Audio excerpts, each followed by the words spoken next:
Dictation शुरू होगा 10 second बाद।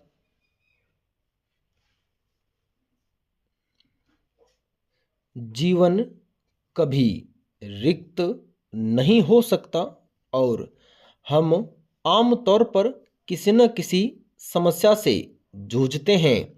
सवाल कौंधता है कि क्या जीवन समस्याएं लेकर आता है या उन्हें हम जन्म देते हैं या फिर हमें कोई समस्या सौंपता है।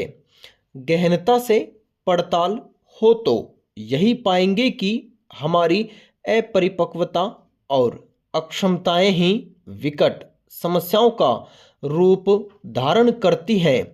हम कहीं ना कहीं तन, मन और भावनात्मक स्तर पर अपूर्ण होते हैं। हमारा पूरा चिंतन मनन बाहरी चीज़ों से जीवन की पूर्णता में तल्लीन रहता है और बहुधा समस्याएं अस्तित्वमान होकर हमें परेशान करने लगती हैं। पैरा मुसीबतें रुई से भरे थैले की तरह हैं। देखते रहेंगे तो भारी दिखेगी और उठा लेंगे तो एकदम हल्की हो जाएंगी। समस्या देखकर जीवन में कभी हार नहीं मानना चाहिए।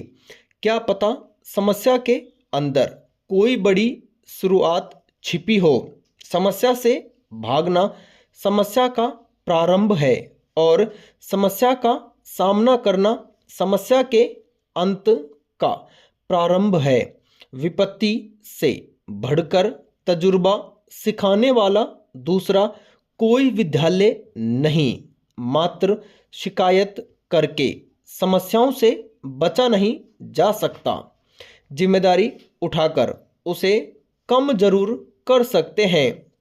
गृहस्थ जीवन में पति अपनी पत्नी और परिवार के अन्य सदस्यों का सेतु है। अगर उसने यह जिम्मेदारी परिपक्वता और संतुलन से नहीं निभाई तो संकट आने में देर नहीं लगेगी। पैरा समस्याएं यातायात की लाल बत्ती की तरह होती है। बत्ती हरी हो तो हमारी गाड़ी आगे बढ़ती है। उसी प्रकार धैर्य रखकर प्रयास करना चाहिए, क्योंकि संकट के समय धैर्य धारण करना आधी लड़ाई जीतने के समान है। मुसीबत कुछ भी हो उसका सामना करना चाहिए। विपत्ति के समय ये 7 गुण बचाते हैं: ज्ञान, विनम्रता, बुद्धि, भीतर का साहस, अच्छे कर्म, सच बोलने की आदत और ईश्वर में विश्वास। समस्याएं छोटी मोटी बीमारी की तरह होती हैं जो आई और उनका इलाज हुआ और चली गई। वे परिपक्व करने के लिए भी आती हैं ताकि बड़ी समस्याओं का समाधान ताकत और धीरज के साथ कर सकें। कुछ समस्याएं लाइलाज होती हैं, पर सूझबूझ से उनको पूरी तरह हल न भी कर सकें तो उनकी धार को कम तो किया ही जा सकता है। पैरा वे हल करने की क्षमता के आधार पर छोटी और बड़ी हो जाती हैं। जैसे बिना चाबी का कोई ताला नहीं बनता, उसी प्रकार बिना समाधान के समस्या नहीं होती। बस धीरज धरकर उसका समाधान करने की जरूरत होती है। जीवन में 3 लोगों को कभी नहीं भूलना चाहिए: मुसीबत में साथ देने वाले को, मुसीबत में साथ छोड़ने वाले को और मुसीबत में डालने वाले को। जीवन में समस्याओं से मिलने वाली सीख को नहीं भूलना चाहिए। समस्या का समाधान करें या समस्या को छोड़ दें, लेकिन समस्या के साथ न जिएं। हम अपनी समस्याओं को उस सोच के साथ नहीं सुलझा सकते जिस सोच के साथ हमने उनका निर्माण किया है। जब जल गंदा हो तो उसे हिलाते नहीं बल्कि शांत छोड़ देते हैं, जिससे गंदगी नीचे बैठ जाती है। परेशानी आने पर बेचैन होने के बजाय शांत रहकर विचार करने पर हल जरूर निकलेगा। आपत्ति हमें आत्मज्ञान कराती है और यह दिखाती है कि हम किसी मिट्टी के बने हैं। मुसीबतों से घबराना काम बिगाड़ने जैसा है। संकट में ही मनुष्य की परीक्षा होती है। पैरा, जब दिमाग कमजोर होता है परिस्थितियां समस्या बन जाती हैं। जब दिमाग स्थिर होता है तब परिस्थितियां चुनौती बन जाती हैं। जब दिमाग मजबूत होता है तब परिस्थितियां अवसर बन जाती हैं। संघर्ष के मार्ग पर जो वीर चलता है वही संसार को बदलता है।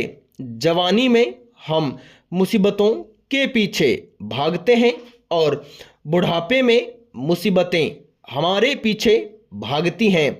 किसी ने ठीक ही कहा है कि क्रोध के समय थोड़ा रुक जाएं और गलती के समय थोड़ा झुक जाएंगे तो दुनिया की काफ़ी समस्याएं हल हो जाएंगी। समस्याएं और कठिन परिस्थितियां वॉशिंग मशीन की तरह है जो रगड़ती है, झिंझोड़ती है, घुमाती है और निचोड़ती है। समस्याएं इतनी ताकतवर नहीं हो सकती जितना हम इन्हें मान लेते हैं। कभी सुना है कि अंधेरों ने सुबह ही न होने दी हो।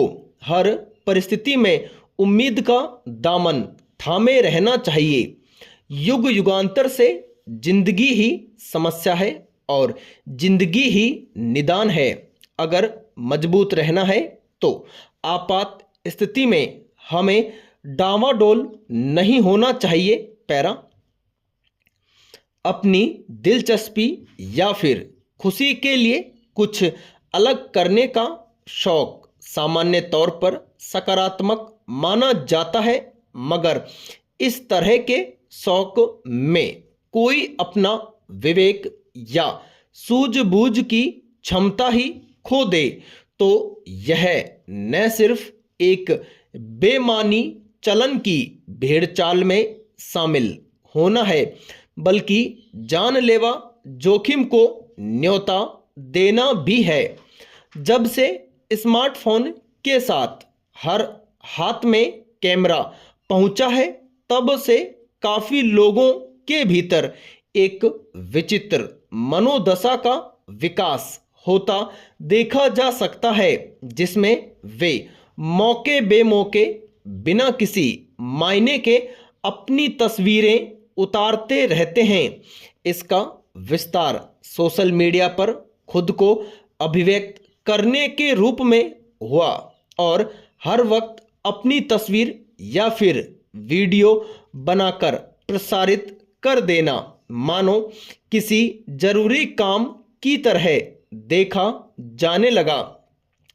विडंबना यह है कि इस शौक ने विवेक को जिस बुरी तरह प्रभावित किया उसका खामियाजा केवल आपसी व्यवहारों के स्तर पर नहीं उठाना पड़ा, बल्कि इस वजह से मौत की घटनाएं भी बढ़ती गई हैं।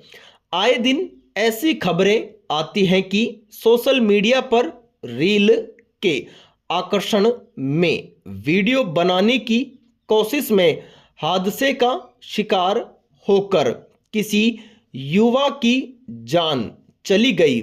ये नाहक और बिना किसी कारण के होने वाली मौतें हैं जिनके पीछे महज विवेक शून्य होकर अपने किसी शौक को पूरा करने की भूख मुख्य वजह है।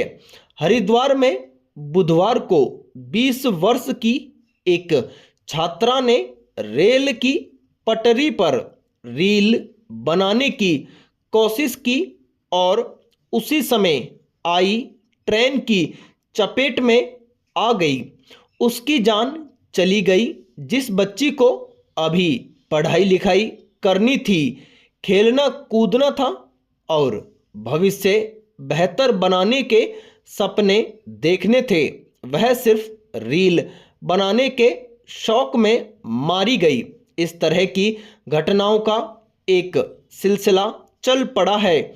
ऐसा लगता है कि विवेक का उपयोग करने के बजाय इस तरह की भेड़ चाल में शामिल हो गए लोगों के पास सही वक्त पर फैसला लेने की क्षमता भी नहीं बचती और इसी क्रम में वे किसी जानलेवा हादसे का शिकार हो जाते हैं। स्टॉप।